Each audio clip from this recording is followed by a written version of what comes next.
Hello everyone, welcome to the channel. I hope you are having a great day. Let's start with today's stories. Am I the idiot for expecting my adult daughter to pay back what she owes me? My 48, male, daughter, 21, female, Aria, abandoned us, her stepmother, younger half-sister and me, when she was 15, to go live with my enabling ex-wife, Sandra, and her husband. Until then, we had 50-50 custody, but Sandra has always been less strict than me. She's always let Aria do what she wants and has never had any home rules.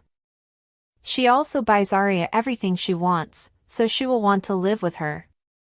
Sandra lives in the same town where Aria's high school was, while I live 25 minutes away. So, one of my rules was that if she went to meet up with a friend there, meaning I had to drive her, the next time they met, it was her friend's turn to come. If the friend's parents didn't want to drive the kid here, then Aria wasn't allowed to meet them again while she was with me.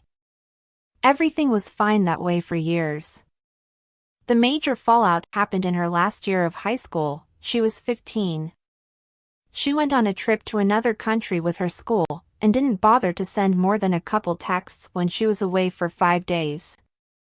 So I decided to ground her, because she had to learn to respect and show some love for her family. She insisted she had sent messages to her mother, but we had barely heard from her. She's never had a lot of friends, but she had been invited to some popular girl's birthday party. This was my punishment, not going to that party after forgetting about her family. She got upset and started calling her mother to come pick her up, but it was illegal to get her if it was my week. Plus, she wanted to go to her mother's, because she would lift my punishment and let her go to the party. Her mother came by the end of the week, and I told Aria that she didn't have to come back, if she didn't want to. I waited, but I heard nothing from her again. Her sister kept asking me why she didn't come back, and I didn't know how to explain to her that she didn't love us and that she preferred staying with her mother, her parties and her free-of-rules life. Over the years we've communicated through lawyers, because Sandra has zero intentions on helping me get my daughter back. She finally has her to herself. They've been demanding that I pay for child support, even now that she's 21 years old. I have to pay for that and for half of her college expenses, by law. When Aria turned 18, an adult, I started adding up everything I had to pay in an Excel that I send to Sandra when I update it, so she knows what damage she is doing to our daughter. I expect Aria to pay her debt, but I gave Sandra the option to pay for her, to which she refused. We are now at 18K. Aria has been trying to get in touch again. I told her that we can't fix the emotional part unless we fix the money part first. She needs to prove to me that she doesn't only care about the money. Sandra says I'm an a-hole, but I think she is, since she has done nothing but try to take my daughter away and she finally has what she wants. So, am I the idiot? OP also replied to some comments and said this. I don't keep track of what I spend on my other daughter, because she lives with me and loves me. I get a good morning and a good night from her every day. She's also a lot more easy than Aria. She doesn't talk back to me like Aria did.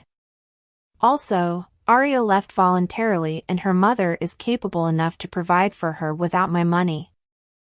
I shouldn't be forced to pay for a child I don't even know anymore. Aria hasn't earned my money. She is living comfortably at her mother's house and sees me as an ATM, and I'm not willing to pay not even a penny. I'm planning to take this to higher courts, and all expenses on lawyers will be added to her debts. I told Aria that she could come live with me and we could forget about the debt, but she still chooses to live with her mother. She says she needs time to live with me again and she wants to go slow, but she's an adult and would certainly go live with her boyfriend without going slowly. Or even a friend. She wants everything while giving nothing in return. So, if she's not even willing to come back to live with me, the debt will still be up. I sent her some texts, to which she replied. But she never initiated the conversation or even told us how her day went. I understand with the data roaming she could only use her phone when she had internet, but when she was back at the hotel she could have at least said something. Arya made her decision, which was staying at Sandra's. She's an adult now and I shouldn't be forced to pay her if she chose her mother. She is the one who should be paying. You are the idiot. And you know it. I understand that you want to get back in touch with your daughter. But it's clear she has no interest in this. She may find you too strict, severe and controlling. Maybe she doesn't like how you treat her, or how you talk about your ex-wife. Because from this post, it's clear that you have nothing good to say about your daughter's mother. You think she stole your daughter from you, but honestly it was you who pushed her away. Also, your daughter was 15 years old in her last year of high school. She must be very smart. Why were you so strict with her? Why didn't you trust her? Why did everything had to be your way or the highway? Why didn't you let her grow up? Oh, and stop comparing her to her stepsister. This won't help anything in repairing your relationship. That is, if there is something to repair. Oh, and this, quote, threat that you are making to your daughter and her mother is ridiculous. Either she comes back to live with you or you will take her to court. You're acting like an ass. And you can do as many spreadsheets as you want and complain as much as you want, but you know you have no right to get this money back. If I understand correctly, you were required by law to pay what you did. So, neither Sandra or Arya have the obligation or duty to pay you back. And that's what it is. You can try to take this to court, but nothing will come of it. What you paid was your daughter's child support. By law you had to pay. It's not a loan, it's your obligation. And honestly, doing this will only end up increasing the estrangement between you and your daughter, and the chances of you two ever having any kind of good relationship again are practically zero. Oh, and stop thinking that your daughter has any obligation to love you and be with you. That's your job. So yes, OP, you are the idiot. Now let's go to the comments. You are the idiot. You are a horrible father and I can see why your daughter left. This. OP, you're not acting like a father and any hostility you experience from your own daughter after this kind of behavior is well deserved. You are the idiot. You are the idiot. You want your daughter to pay you back for court-ordered child support. You're the biggest ass. You are the idiot. Everything you described her doing was normal teenage behavior that you massively overreacted to and then you wonder why she left to stay at mom's. And you are compiling a sheet of what your court-ordered support amounts to for college expenses, etc.? No, she doesn't need to pay you back. That is your actual responsibility to support the child. And no, if she's in college, it doesn't just stop at 18. If it did, then you wouldn't still be paying it legally, now would you? If you harass her for repayment, I hope this poor girl just walks away for good. You are the idiot. First, your daughter was 15, and you've decided to blame her for a decision her teenage brain made. Second, you're required to pay that money by law. If the tables were turned, that is, Arya at yours and not Sandra's, would you have been okay with Sandra paying nothing and you paying everything? Doubt it. But, and here's the important part. She went on a trip to another country with her school and didn't bother to send more than a couple texts when she was away for 5 days. She was gone for under a week and sent you a bunch of texts to let you know she was alive and well. She was on holiday with friends and classmates. I'm sorry. How much did you expect her to contact you exactly? My parents, when I go on vacation alone, always ask me to call them daily, and have since I was a minor. And every time I go on holiday without them, forget to do so. So, they either call me or wait for my call. They get a bit upset when I'm on the phone with them, but never have they held it against me for forgetting to call daily. Did you even try to call her, or wait for her to text you? Did you initiate the texting at all? She needs to prove to me that she doesn't only care about the money. You're doing an amazing job of proving all you care about is the money. Personally, I has a suspicion the issue with her living with you wasn't that her mother was less strict, it's that you were very controlling. And what do you guys think? What would you do if you were OP? Would you ever do something like this to your kid? Honestly, I hope not. Now leave your comments down below. Oh, I hope you are enjoying the video so far. Don't forget to leave a like, subscribe to the channel and turn on the notifications to know when a new video is out. Now let's go to the next story. Am I the idiot for telling my best friend I won't go to her wedding? Throwaway account. My, female, 24, best friend, female, 22, is getting married in just under 3 weeks. I was supposed to be a bridesmaid, and I've been excited for the wedding, since before the engagement, I knew her partner was going to propose. I've helped with making decisions on the wedding, helped with the hen-do, aka bachelorette party, and bought my bridesmaid dress, and booked my hotel. I love them as a couple, and they're both my bestest friends. I've been with my boyfriend, male, 24, for 2.5 years. And have known him and his family for 10 years. When we first became a couple, he told me his dad has terminal lung cancer. 3 months ago, we found out that the cancer had spread to his brain and he was given 3 months to live. Over that time, his health started to decline slowly, and then suddenly over the last month. Due to all of this, we had to miss the hen-do, as we would have to be away for a few days, but we didn't want to leave my partner's dad. My best friend and I live 2 hours apart and we don't drive. Trains are expensive and take even longer than driving, so a last-minute rush from the hen-do to his dad would be near impossible, if anything was to happen. We are now at the end of his dad's prognosis, and he is currently in the last stages of death. A few days ago, my best friend demanded an answer on if we would be at the wedding or not. Up until then, we believed we would have been able to attend, but now we are unsure what will happen. As she demanded an answer since she didn't want us to cancel at the last minute, we decided to decline attending, as we didn't want to leave it to the day before. Despite us being heartbroken, we won't be there.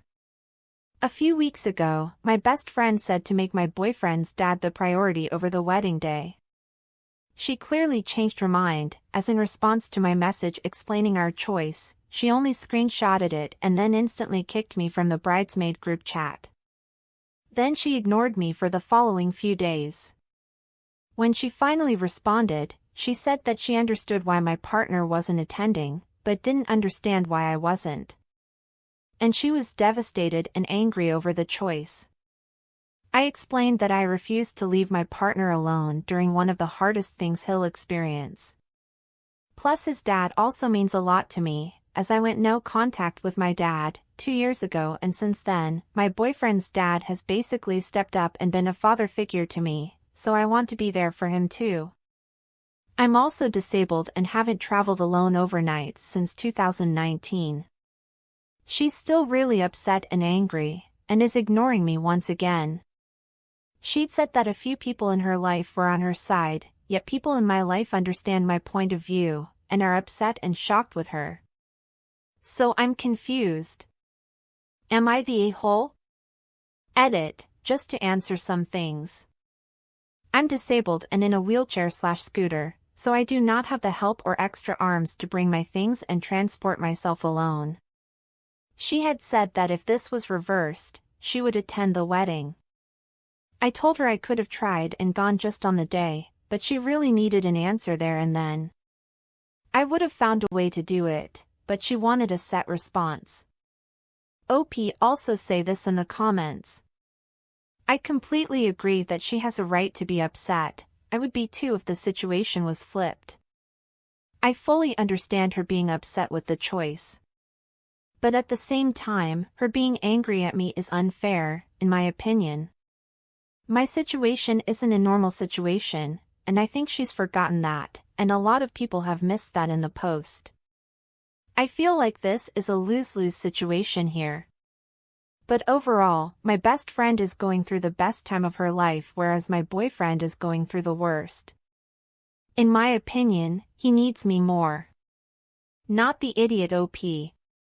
I understand that your friend's wedding is important to her, that she wants you there with her at this moment, and of course, you also want to be there with her. But your partner is about to lose his father, and you also are about to lose someone you love. When you think about it, going to your friend's wedding isn't the priority at the moment. I understand that she is hurt that you won't go. That when she told you to prioritize your boyfriend's father, unfortunately, she wasn't serious.